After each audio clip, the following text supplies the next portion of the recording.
Kumusta kayong lahat? Mga kamag-anak, mga kaibigan. Ah, Magandang araw sa ating lahat. Itong pag-uusapan natin ay punong-puno ng pag-asa sa buhay. Kung gusto mo lang. Kasi maraming nawalan ng pag-asa na marami naman sanang paraan para maahon sa hirap. Yun kasi ang pag-usapan natin kasi sobra na po ang kahirapan ngayong panahon na ito. Isa-isahin natin ang mga dahilan na mga kaibigan. Pamagatan ko ito. May pag-asa pa ba na maahon sa kahirapan? Laking pag-asa. Mga kaibigan, hindi po ako nagsasalita na wala akong katibayan. Wala akong pruiba. Ang mga vlog ko mga kaibigan, mga kamag-anak, mismo kinuha ko sa aking sarili. Aking karanasan. Malaki ang pag-asa na makaahon tayo sa hirap. Nasa ating mga kamay. Sa ating pagdarasal. Sa ating isip. Kaya natin umahon sa hirap. Tandaan niyo yan. Ito maraming mga paraan mga kaibigan na hindi lang natin nagagawa. Bakit?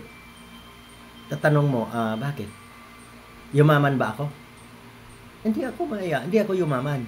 Pero, ibig sabihin, nabago ko yung, dati, lugaw-lugaw lang ang kinakain, balinghoy, kamote. Ang ulam ay gulay. Totoong buhay po ni Jeremias Convisito mga kaibigan. Saksi dyan ang nagadumingag sa Buanga del Sur kung gaano kahirap yung aming dinanas. Ibig sabihin, kaming magkapatid, ilan lang din ang survivor. Hanggang ngayon, nandoon pa rin ang kahirapan. Namana pa rin ng iba kong kapatid. Ako hindi ko yumaman. Pero, ibig sabihin, malaki pong pagbabago. Bakit? Yun na nga sinasabi ko. Tayo, binigyan ng Diyos ng buhay. Tayo isinilang. Pareho lang naman tayo na mayaman. Pinanganak yung mayaman, wala ring damit. Sa noong panahon. Pero ngayon, alam niyo ngayon, iba na ang panahon ngayon. Pag sinabing anak ka ng mayaman, anak ka ng mayaman. Pinanganak ka sa mamahaling ospital. Pero noong araw, totoo yung kasabihan na pare-pareho lang tayong pinanganak na walang damit. Noong araw. Kasi alam niyo noong araw, ang kayamanan ng mga tao, lupain. Iba na ngayon talagang mayaman ng pinaghahandaan na yan. Bago isilang yung sanggol may mga mana na nga Iba na ngayon kaysa noong araw pa. Huwag kayo maniwala sa sinasabi na lahat man wala nga ari-arian. Noon yun Noong kasi mga ninuno natin, wala namang kayamanan.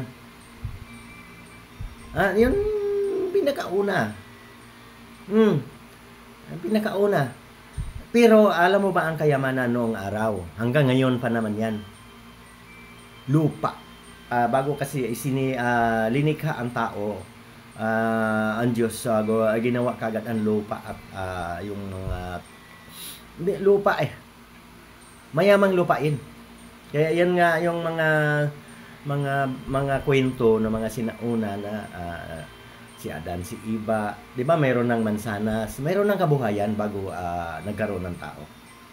Yun po Noon, pwede mong sabihin, uy, pare-pareho lang tayong pinanganak na nakawalang damit. Pero ngayon, iba na. Pag mayaman ngayon, mayaman. May mana na nga di pa nga pinanganak May nakahanda na. Bakit?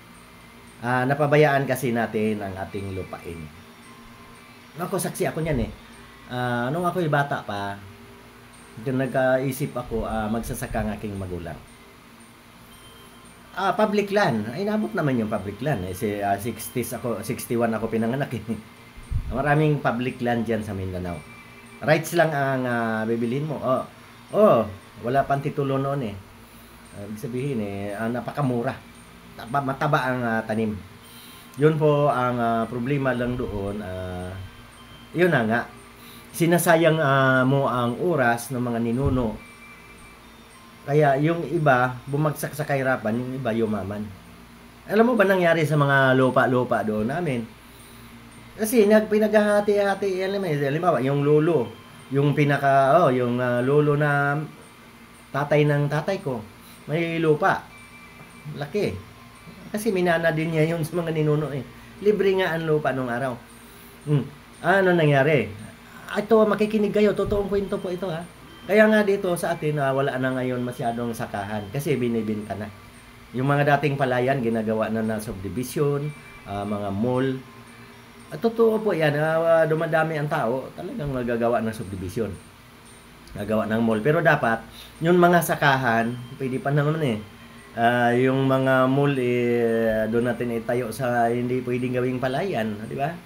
Kaya lang, ang gusto naman ng mall, matao. Kaya po ay mahirap resolbahin. Asa ngayon, ang nakikita kong paraan, magsasaka. Nandiyan naman lagi ang ating leader ng mga bansa, laging nag-aayuda.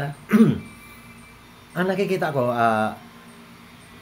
dapat ang magsasaka, wag talagang magsayang ng oras. Kasi kasabihan yan, ang oras ay pera.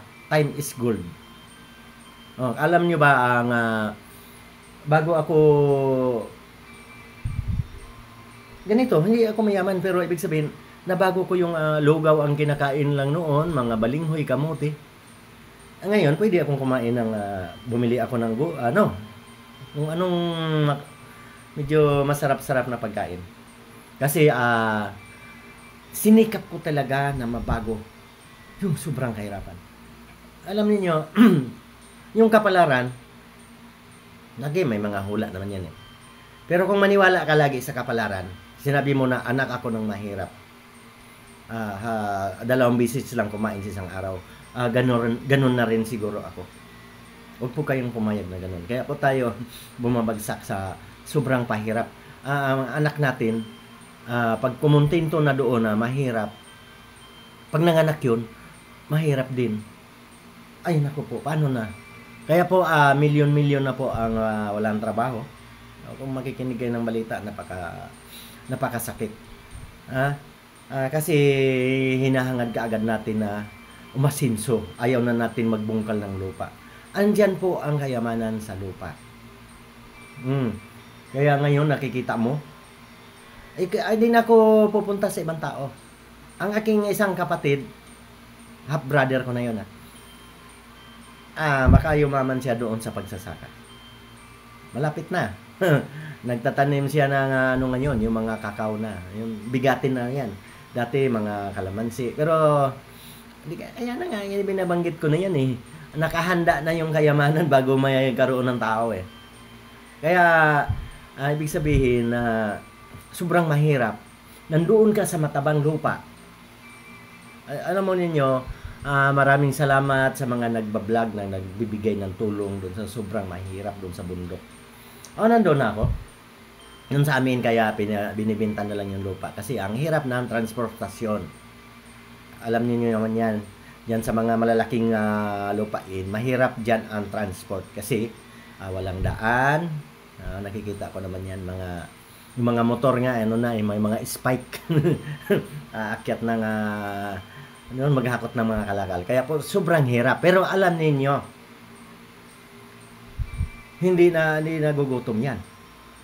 Magtanim ka lang, hindi ka magugutom. Pero, pag ikaw pumunta ng Maynila, minsan natin, terya ka na lang dyan sa gilid-gilid. Ay, bawal na ngayon, nung araw kasi, akala kasi napakadali pumunta ng Maynila. Magtrabaho ng pabrika. Pero po, iniwan mo yung napakataba na pananim doon. Ngayon, ang kinakain natin ay halos imported na. Yun po ang masakit na katotohanan. Yung napabayaan po natin yung ating lupang taniman. Yun na hinanda ng Panginoon. Di bali nung panahon ko, isa ding dahilan na umalis ako sa Mindanao, pumunta ako ng Cebu. Sa sobra pong din po noon, hindi maganda ang ang tawag noon, magulo po. sa Mindanao. Pero ngayon, maraming salamat at unti-unti nang nagkaunawaan ng magkabilang panig. Yun naman talaga ang dapat eh.